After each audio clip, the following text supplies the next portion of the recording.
Цената на нафтата е повторно во пораст откако вчера доживеа мал пат. На пумпите на МАК Петрол горивата ќе чинат 2 денари помалку од цените кои ги одреди регулаторна комисија за енергетика. Јас сум Александра Вуксановиќ, а еве што има друго ново.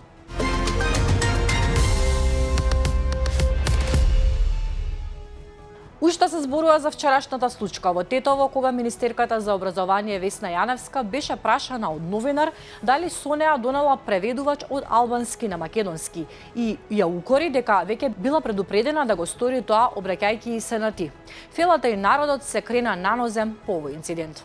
Си земам преведувач, министр? Не. Ти кажавме кога ќе дојдеш Тетово да земеш преведувач. Не ми треба, јас не знам кому му треба преведувач за во Македонија да знае македонски јазик. А сега дозволете да се обратам за ова што сме дојдени денес тук.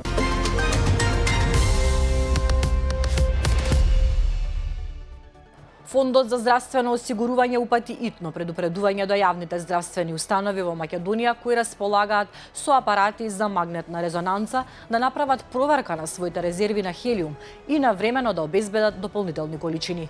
Причината е можен прекин во снабдувањето на европскиот пазар, како и значителен раст на цените поради актуелните геополитички тензии поврзани со ситуацијата во Иран. Според надлежните, хелиумот е клучен елемент за функционирање на апаратите за магнетна резонанца, бидејќи се користи за ладење на суперспроводливите магнети.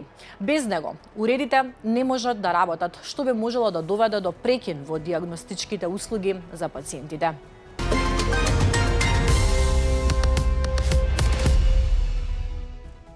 Новиот државен јавен обвинител Ненад Савески најави дека ќе има средба со обвинителите кои постапуваат во предметот Кочани, со цел да се запознае со текот на постапката и доказите во случајот. Во интервју за 360 степени Савески изјави дека предметот е во рана доказна постапка и дека е можно да се почака позрела фаза од процесот за да се направи целосна анализа.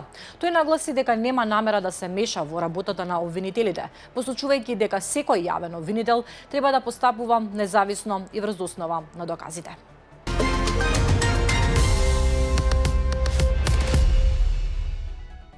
А еве ги светските случувања. Иран го нападна Израел и го демантира Трамп дека во тек се преговори со САД. Иран лансираше повеќе ракети кон Израел, соопшти израелската војска, откако американскиот претседател Доналд Трамп ја одложи заканата за бомбардирање на електричната мрежа на Исламската република, поради она што тој го опиша како продуктивни разговори со иранските представници. Ракетите активираа сирени за воздушен напад во делови од Израел, вклучувајќи го и Тел Авив, каде што се слушнаа експлозии од пресретнувања. Во еден напад, домови во северен Израел беа оштетени од паѓање остатоци по пресретнувањето. Нема пријавени смртни случаи.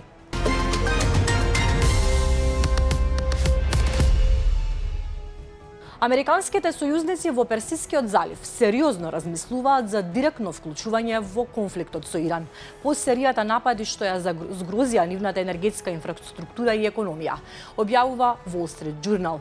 Иако засега не испраќаат свои копнени сили, заливските држави веќе преземаат чекори што ја поддржуваат американско-израелската офанзива од логистичка помош до економски притисок врз Техеран.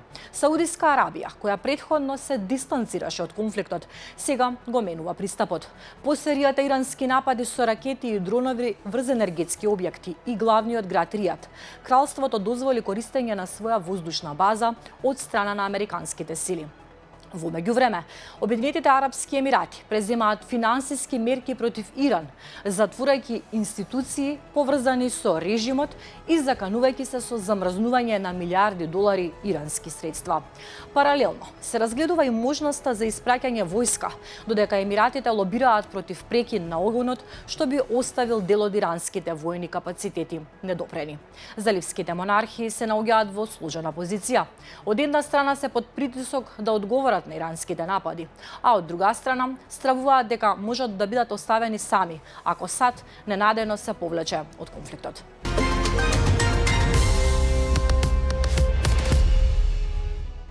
Помалку од 48 часа пред почетокот на американско-израелската воена операција против Иран, израелскиот премиер Бенјамин Нетањаху телефонски разговарал со американскиот претседател Доналд Трамп, убедувајќи го дека тоа е историска можност за елиминација на иранското раководство. Според извори запознаени со разговорот, Нетањаху тврдел дека ваквата шанса за удар врз врховниот лидер Али Хамнеи и неговиот круг можеби никогаш повеќе нема да се појави. Во моментот на разговорот, Трамп веќе ја одобрил идејата за воена операција, но се уште не донел конечна одлука за времето и обемот на американското вклучување.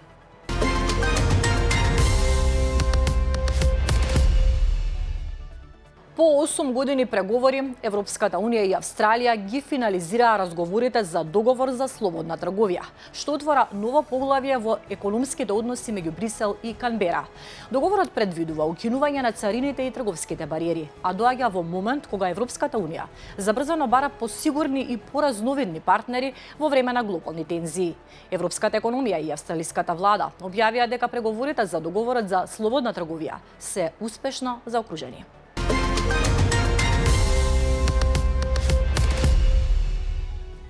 При падот на колумбискиот воен авион загинаа 66 припадници на вооружени сили. Во авионот имало 128 луѓе, односно 11 припадници на колумбиските воздухопловни сили, 115 припадници на армијата и 2 припадници на националната полиција. Се уште е непозната причината за несреќата.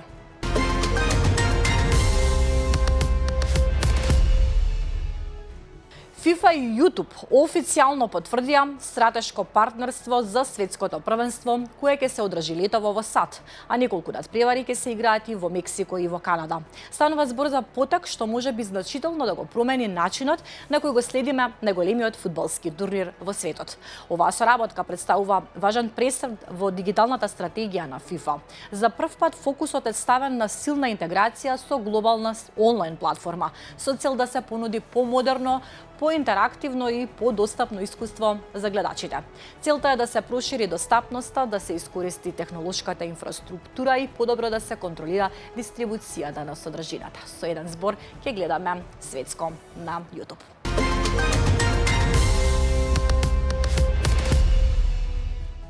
А дали знаете дека кај нас можете да си вдомите миленик привремено?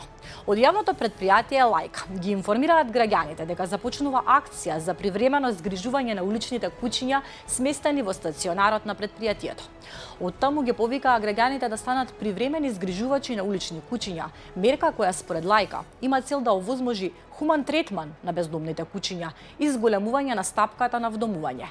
А како поддршка за згрижувачите, трошоците за храна при привремениот престој на уличните животни во домовите на граѓаните ќе бидат покриени од страна на Лајка.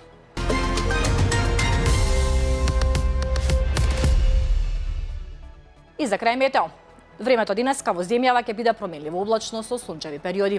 Претежно во планинските региони ќе има услови за повремен дожд. Ќе дува умерен наместа повремено засилен ветер од северен правец. Максималните температури ќе достигнат од 8 до 16 степени. Гледавте вести, благодарам на довербата. Повеќе содржини побарајте на slobodnpečat.mk.